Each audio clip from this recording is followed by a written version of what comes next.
Assalamualaikum warahmatullahi wabarakatuh dan selamat siang. Perkenalkan, nama saya Sinda Tunggal-Dinata dengan NIM 80 240 556. Di sini saya akan menjawab pertanyaan-pertanyaan soal UAS mata kuliah Hukum dan Politik Agraria. Baik, yang pertama, jelaskan definisi politik dan hukum agraria.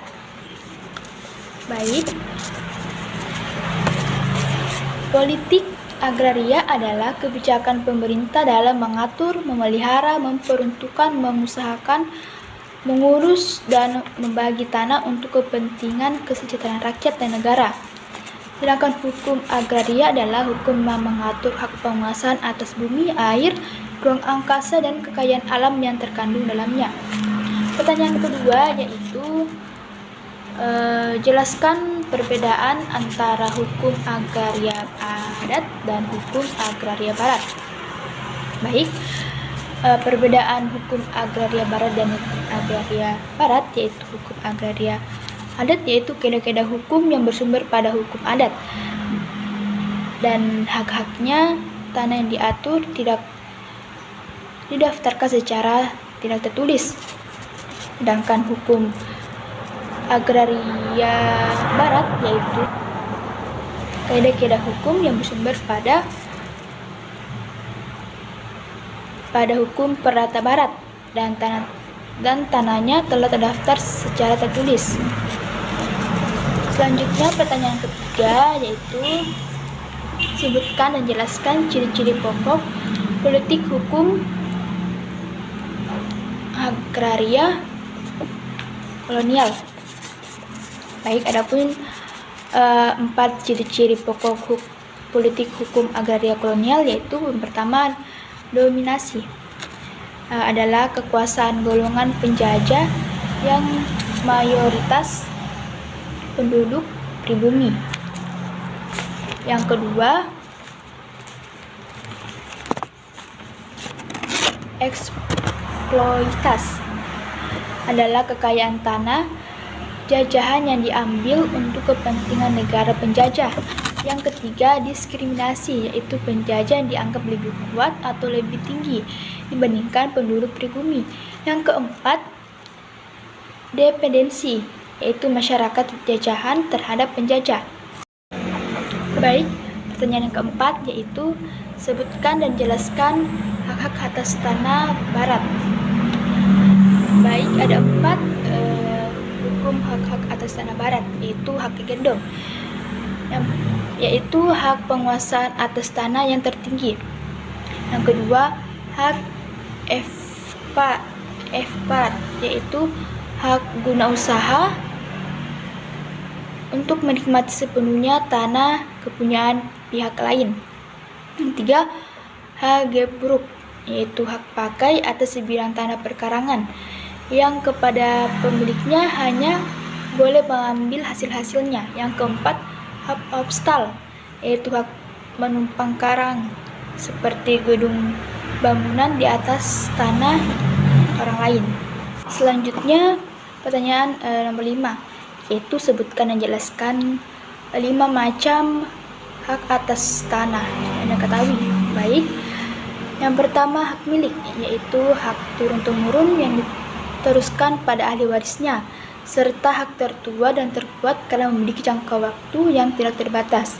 Yang kedua, hak guna usaha, yaitu hak untuk mengusahakan tanah yang dikuasai langsung oleh negara dalam guna usaha pertanian, perikanan, dan peternakan. Yang ketiga, hak guna bangunan adalah hak untuk mendirikan dan mempunyai bangunan atas tanah yang bukan milik sendiri. Yang keempat, hak pakai adalah hak menggunakan dan memungut hasil dari lahan yang dikuasai langsung oleh negara atau tanah milik orang lain. Yang ketiga, hak gadai adalah hubungan hukum seseorang dengan tanah kepunyaan orang lain yang telah menerima uang gadai daripadanya. Soal yang keenam yaitu jelaskan definisi pengadaan tanah dan apa yang dimaksud dengan kepentingan tanah dalam sistem pengadaan tanah tersebut, serta sebutkan 3 contoh objek apa saja yang termasuk dalam kepentingan umum. Baik, pengadaan tanah yaitu kegiatan menyediakan tanah dengan cara memberi ganti kerugian yang layak dan adil kepada pihak yang berhak. Selanjutnya yaitu pengadaan tanah untuk kepentingan umum, yaitu menyediakan tanah bagi pelaksana pembangunan untuk meningkatkan kesejahteraan masyarakat, bangsa, dan negara. Dan adapun 3 contoh objek yang termasuk dalam kepentingan umum, yaitu yang pertama pembangunan jalanan umum dan pembangunan jalan tol, serta pembangunan terminal dan lain. Selanjutnya pertanyaan yang ketujuh, yaitu yang pertama, apa saja penyebab terjadinya konflik agraria? Baik, penyebab terjadinya konflik agraria yaitu karena ketimpangan akses dan permasalahan kepemilikan atas tanah. Selanjutnya, sebuah contoh konflik agraria yaitu mafia tanah. Terus dapat diberikan yaitu jangan memberikan sertifikat kepada orang lain. Yang kedua, carilah notaris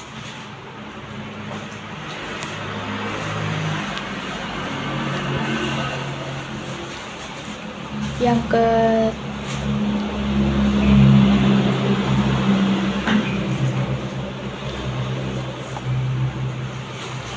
selanjutnya pertanyaan ke-8, jelaskan keterkaitan antara reforma agraria dan kesejahteraan petani. Baik, keterkaitan antara reforma agraria dengan kesejahteraan petani adalah dengan menciptakan pemerataan dan keadilan dalam pemilikan tanah sehingga dapat meningkatkan kesejahteraan petani. Mungkin itu saja dapat disampaikan, kurang lebih mohon dimaafkan. Sekian dan terima kasih.